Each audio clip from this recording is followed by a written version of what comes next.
reality, you're selling every time, because when you are in the corporate world, you're pitching sales, you're pitching to climb the ladder. When you are presenting to a CEO or to a board, you are selling your knowledge, what they are paying for. So you're always selling.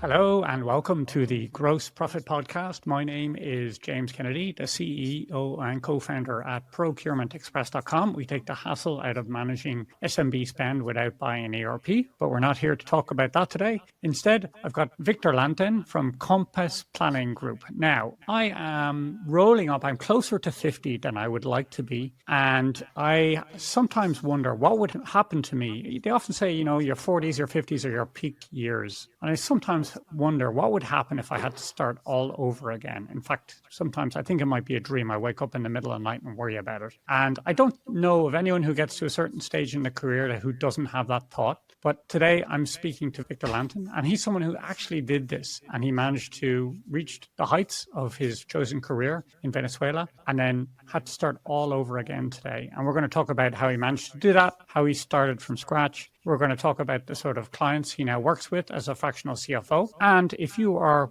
building a fractional CFO business yourself, he's going to share some of the insights and some of the systems he's used to help build up that practice. So Victor, you're very welcome to the show. Maybe you could just start us off by telling us something about you that not many people know.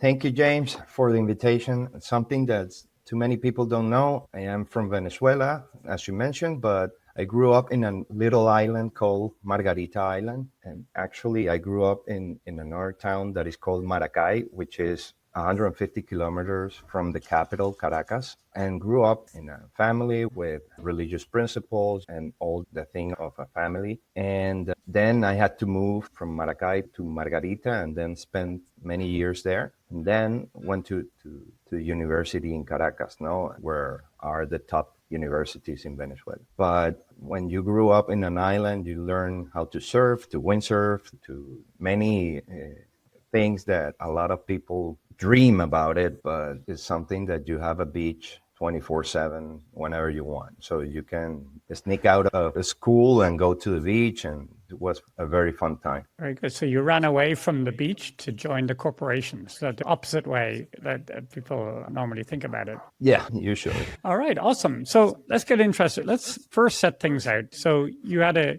successful career in Venezuela. Maybe you could just tell us about, bring us up to from your 20s up to your 40s, how you managed to climb in terms of the corporate ladder.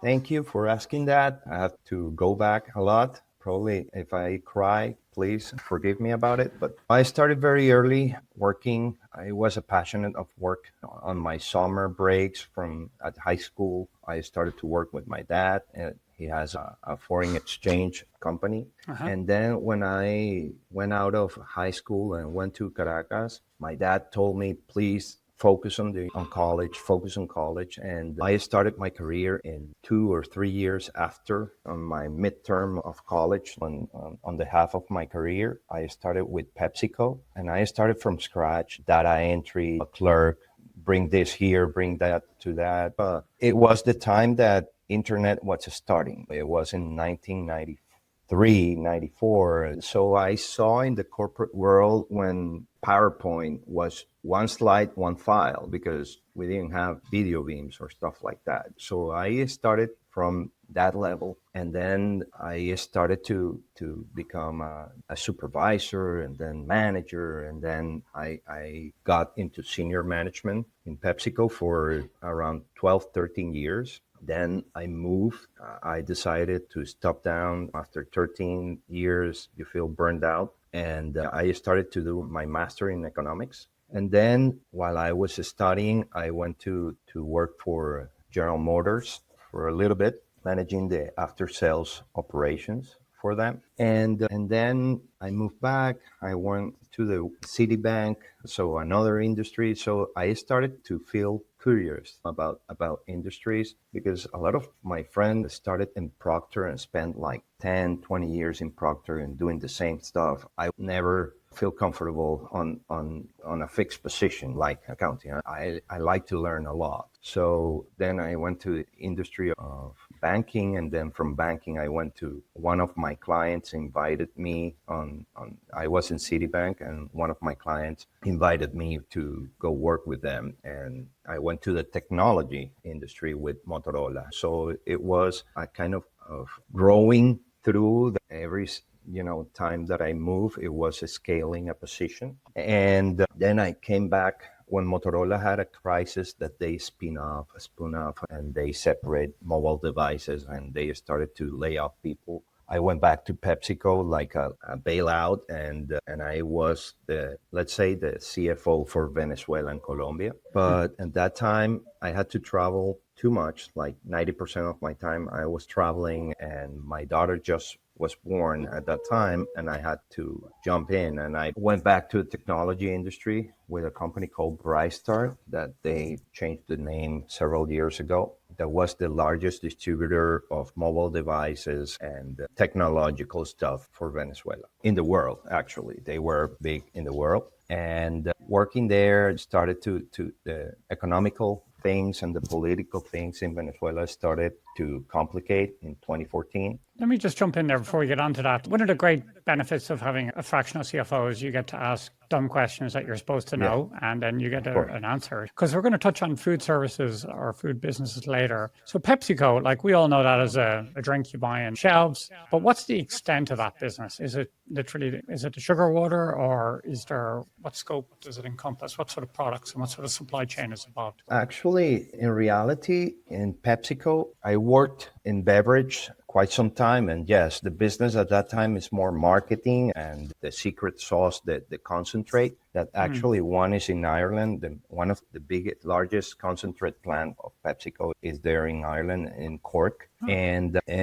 But I spent many years with Frito-Lay, which is the snacks business, the food business. And over there, I focus on the finance part, financial planning, and then supply chain finance and strategy. So I spent many growing there. And regarding supply chain, I start with the procurement department. You had to deal with the agricultural, because you had to make sure that you're growing the potatoes and the corn for the chips. And so you have to take into account that is a whole world. And also the other suppliers like the oil, also the water.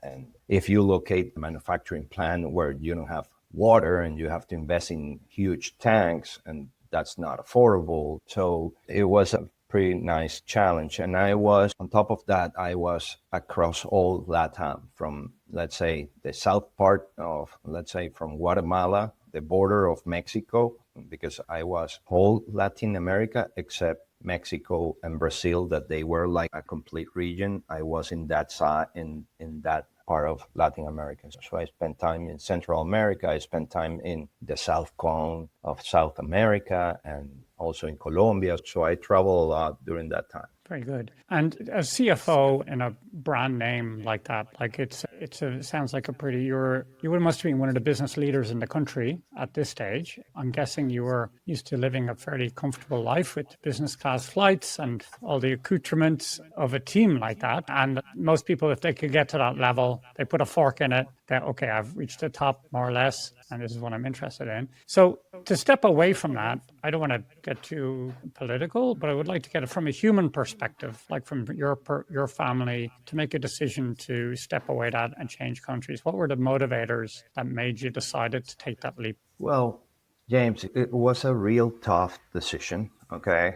It was you are resigning to a lot. First, your country, and everybody has that patriotism inside, no? Like, you want to be in your country, you love your country. Is rare to have someone that really don't like your country, no? Even if it's a poor country or whatever, it's where you belong, no? Sure. But in my case, I started to have conflict with the government because I thought differently, more freedom and stuff like that. But I had to resign to all the perks. When you are in Latin America and you are in those levels, you get the benefits of having a car, or a SUV with sometimes with chauffeur, with drivers. You get to have help at home when you are in those positions, your country club, your golf membership. So you have a lot of benefits that you have to put in a balance, that you can continue with that, but with a high risk of leaving and make a decision that is that the right choice for your family, or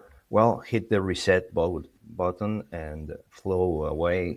But in my case, it was a force because I was, let's see, harassed by some government personalities that were my neighbors, because they were saying that the rich guy, I wasn't rich, but everybody that had a nice job or a nice car, for them was rich, but they became our neighbors.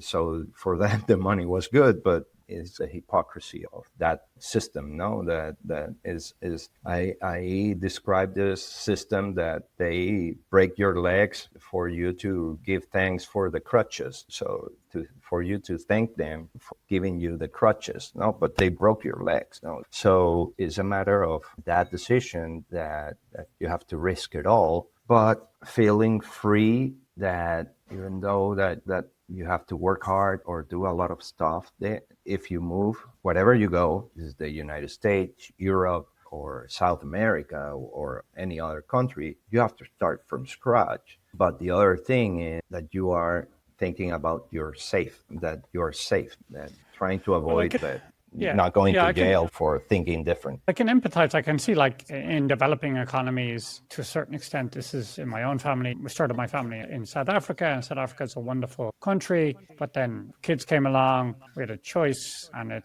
there's a security situation in South Africa, which is very unfortunate. And that sort of impacted our decision to move away. I wish it wasn't the case, because it's a fantastic country and we go back there all the time and I love it. When it comes down to it, when your kids are involved, you're like, suddenly your tolerance goes to zero, right? Yeah. But it sounds like this is one more step. So it's a situation where you really were forced out. It doesn't sound like it's not like you made all your money and can just live abroad. You moved to Florida, and then you had to more or less start from building from the startup. So what was your first job, if you like, or how did you start to make a living going from business class flights and maids and chauffeurs? Turn up in Florida, first month rent is due. What did you do? I had a little bit of money saved. It's important to have savings when you do this. We didn't have too much time to plan, like 1 month or 2 months to plan it. So what I did at the very beginning, imagine from being an employee all my life to start from zero, and then you, let's say, start a business. But even though you have managed a business,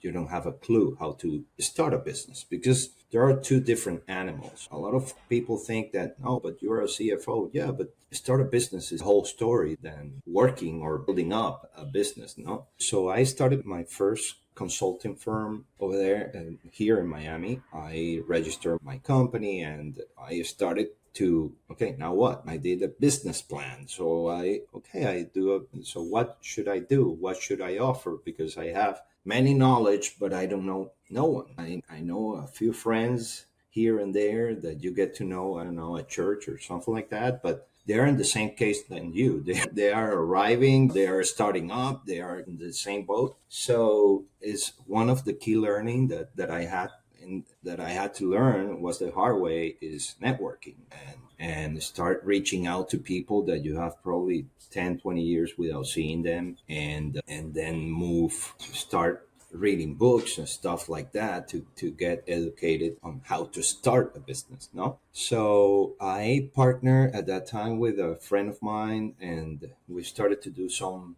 few things, financing or doing some supply chain financing and stuff like that, but didn't work out. Then I hooked up like 4 or 5 months after with a Greek yogurt company, and I did some consulting on creating a forecast model because they had some supply chain issues. So I came in on board and helped them. But it was a startup and they didn't have too much money to work with, and I had to start from scratch. Now when Uber was starting, so I started to do Uber, and now that I had Uber, and I had the time. I went to work in a warehouse, grabbing bags and moving bags from one side to another. And then I ended up at that warehouse helping the warehouse manager. You have a workflow thing, you have a constraint here, and all of the sudden I was jeopardizing the job of that warehouse manager. And I feel bad. And then this Greek yogurt company called me back. I started there, but making a penny of a dollar, not the salaries, because it was a startup. And then I helped another startup here in the United States, even though we know the whole stories of the success stories of Facebook and the startups like Uber, stuff like that, but there are a lot. I want to say a huge percentage is around 60% of those startups that they cannot make it the first year. And that's huge, no? So I started to help immigration attorneys for the immigration investment visas. Those visas require a business plan. So I started to build business plans. I was doing, let's say, one business plan every 1 or 2 months. And it was $1,000 business plan or $2,000 business plan, but that wasn't enough to pay the bills. So then with the Uber, full-time Uber, but I destroyed 2 cars. Not that I crashed. It's in reality is you put in 1 year 200,000 miles to a car. In reality you are destroying the car. No, because it's designed to make probably 15 in a year.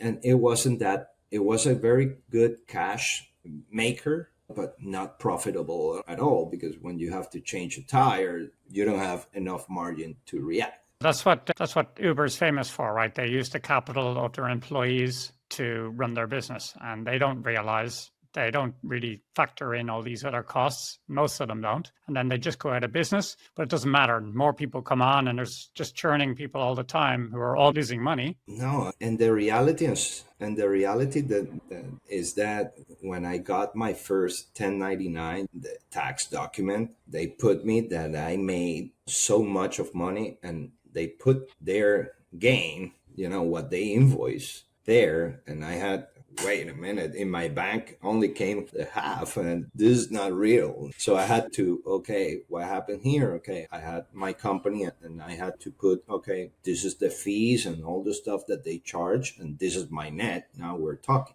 That's when I met with a friend of mine, and he told me, Victor, you play golf, right? And I said, yeah, I play golf. And he said, why don't you get a golf caddy job? And I said, golf caddy? For me, I had a golf caddy in Venezuela when I was a member of a country club.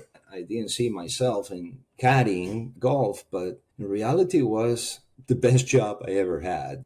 It was so fun. You're doing something that you like. You get to know a lot of people. Even for networking was great. Unfortunately, when I had to leave it, I was a financial advisor, and by regulation, I couldn't do that because it was a gold mine. It was a gold mine because I was caddying for people with billions of dollars. So I went to one of the most prestigious club here in Miami, and I golf caddy for 3 seasons. For 3 years, I was a golf caddy during the season. Okay, the seasons is from November to March and to April, because it's when the heat start to pop up. But it was an amazing. It's hard. If I was 21 or 25, it was a good exercise and stuff like that. But when you are 45 or 46 or 44, I don't remember now, carrying a bag or be running around raking sand, but it was the most profitable job that I had, and I enjoy it. And the perk was that I got to play on those beautiful golf courses for free. So it was part of my perks. So whenever I had the chance, I got to play, and that in my civil life, I couldn't afford to pay a green fee or something like that. And I was playing for free in a $400 green fee golf course. So it was amazing. I love it. It's interesting you say it's the best job you've ever had, even considering all the dream jobs you had before. but maybe didn't pay the best, but it was like, yeah. But you found it quite lucrative compared to the Uber driving for sure, right? So this is a more specialized skill. Oh yeah, yeah, but it's a job that, and when I say the best job, when things align with your values and stuff like that. You have a purpose and align with your values. You can stay and work for that. I can go tomorrow to work as a golf caddy at that club again if I have to start again. And people will say, go back to golf caddy. It's something that you do that you like. You're doing a service. You're working with people, and you get in connection with people, and it's in another level. It's like you have 4 hours of talking or having a conversation with a CFO or a CEO of a company. So it's a good time to networking. When you're an Uber driver, you have many drives, and you can even, yeah, you can go to good places, but it's so random. And yeah, you can network there. It's like hitting a lotto. It's complicated. Yeah. Okay. So someone had to spend $400 to get to network with you before. So it's a forcing function. Yeah, and you get paid. You didn't get paid. Okay. So you're not working at the golf club anymore, which means you got out of that. And I want to talk to you. I know you're a bit like myself into continuous development, and talked before the show about Tony Robbins and others, which I'm a big fan of. But there's one system in particular you found. Now, sales is a thing that finance professionals doesn't come naturally to them. Just like me, I'm a programmer, something you have to learn. But you found a system that has helped you to develop your practice. Maybe you could tell us a bit about that. Yeah, in reality, I forgot, and I have the book on my bookshelf. Yeah, sales is not part of my DNA in reality, because my DNA is finance, numbers, and operations, supply chain stuff. And when you come here and you start a business, sales is critical. I think that I spend more time trying to sell or trying to get prospects, because still for me is a limitation that the lead generation is part of the process. Okay, so I had to learn the skill, because the good thing is a skill and you can learn it. It's not something that is, when people say I hate sales, that they put their limitation. In reality, you're selling every time, even though because when you are in the corporate world, you're pitching sales. You're pitching to climb the ladder. To when you are presenting to a CEO or to a board, you are selling your knowledge, your what they are paying for. So you're always selling. The problem is the process. And I came across, I was starting my financial advisory gig. It was one that I became a financial advisor for one large financial advisory company here in the United States. They introduced me or brought me in some of the trainings, a book called You Can Teach to Ride a Bike, a kit at a seminar that is from David Sandler. And it's an introduction to the Sandler Sales System. And when probably there are many methodologies and the cold calling and all the stuff that I really hate. What I like of this book is that align with my principles, that you get to decide if you're going to work with someone or not.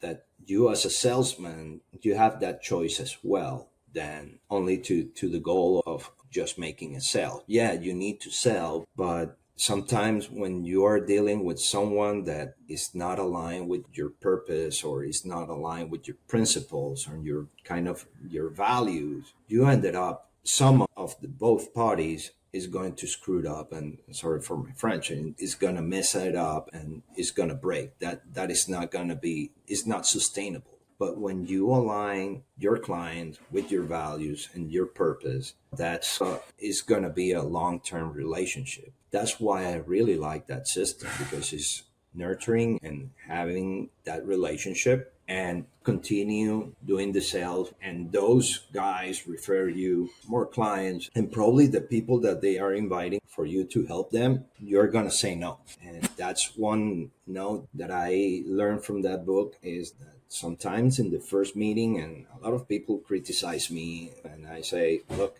in this first meeting, I'm not going to sell. I'm going to get to know you.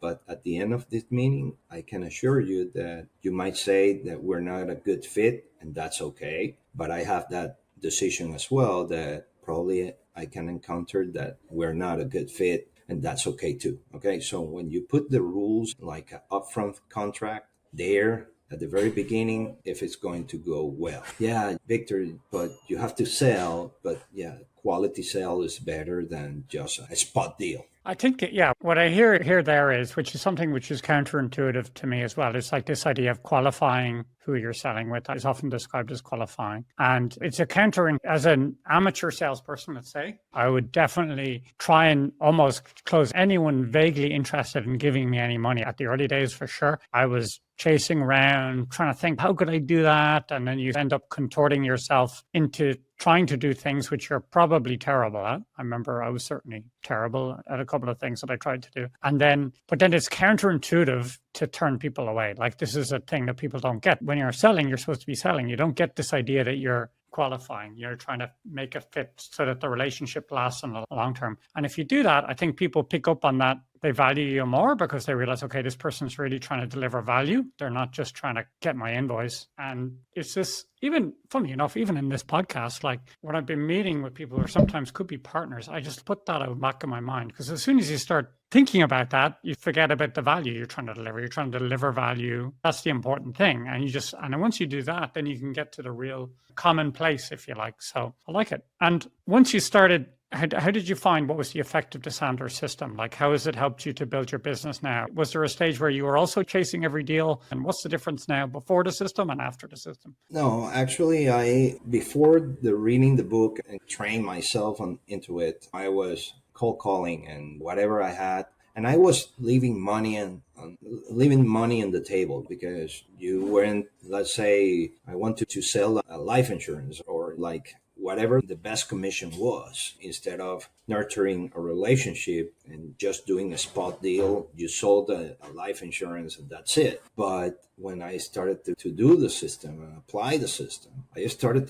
don't want to sell that. I want to develop that relationship, that keep growing that client and make me, I don't know the word, but that grow my practice in a better way. And in my subconsciousness, I was applying that system when I was golf caddying. And that's why I love that job, because after I read the book, let's say I go back to my caddy time, and when I was having good conversation during the 18 holes, that's when the biggest reward came in. And it wasn't just the tip or the money, is that guy, whenever he come back, he called me in. Now, he didn't pick a random caddy. He said, I want Victor to be my caddy. Or he sent someone from New York coming here, and all of a sudden, look, I want Victor for my caddy. And people say, what? Because he caddy a friend of mine, that developed the other businesses. No one likes to feel sold. No one. That's why the typical example is when you go to a car dealership. You're gonna end up in a car that you don't need, or spending too much money because you are feeling sold. I am following a guy that lives in Panama. He has the concept that we should be procurement assistant or purchase assistant. We are assistant, the guy that is not selling, we're helping them in the purchase. So when you're helping them in the purchase, they feel better, they make the best decision, and they continue to, because you are advising them, not you are selling them. It's a matter of feeling, but it's quite a different. Yeah, I get it. And at the end of the day, nothing happens until someone sells something. So it's important. Yeah. So maybe you could just tell me a bit now about, you figured out with the Sandler system who your ideal client is. Maybe you could tell us a bit more about exactly who you really fit well with. Thank you for that question, because a lot of people say anyone can be my client. And when I hear this in my networking group, and say, this guy doesn't have a clue. You need an ideal client. And in reality, let's say my ideal client is the company that is in the growth mode, okay, of $2 million revenue and up to 20 or 30 million dollars revenue. And why that range? Let's say when you are in the early six figures, you are still alone. You have to wear many hats, and probably you are building up your team, but you cannot afford to have a CFO, a COO. So that's the sweet spot for the fractional CFO. They don't have 10, 15 grand or whatever to pay, but probably they have $2,500, $3,000 to have someone there on a part-time to with experience to get them to reach out the goals. No, so that's the sweet on the revenue side. I don't like the niche because, as I mentioned you early in this conversation, is that I am very curious. I like to learn from different industries, although my sweet spot is the food industry and the manufacturing part of basically the food industry because I understand it very well. I spent 13 years in that industry from zero to top. No, so let's say that's my DNA, but I am open to help even an investor that has clinics or they have dental practices and they are expanding, but that they don't have a full-time CFO because they don't have the resources to have a full-time CFO, because it doesn't make sense. I think a fractional CFO, as I see it, is the most powerful hire you can make between 2 and 10 million. Because a lot of people wander into that revenue range and they've been maybe scrappy, they've maybe, do what it takes and so on. And they don't realize if you bring a fractional CFO, the amazing power that can be brought to the business. It's like a power up and people just don't realize it. I'm just working away here. And a fractional CFO can do something for you that no other hire can do at that rate and make a bigger impact in the business than any other hire. And part of the problem for that is fractional CFOs should learn to explain that better. And part of the problem is they don't realize in the first place. They think it's bookkeeping or whatever, but it's not. It's literally the difference between financial independence for your entire family and nothing. And it's just one hire.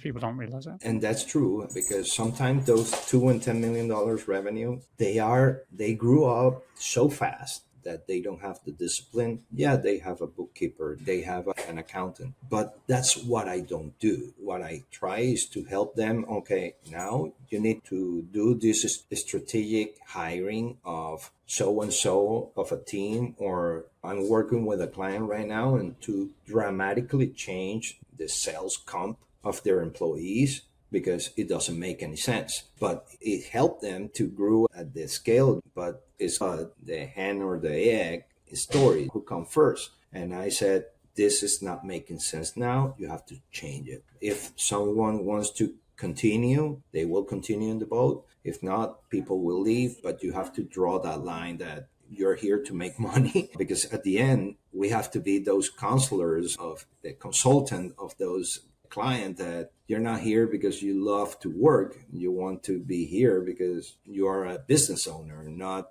auto employee of your business.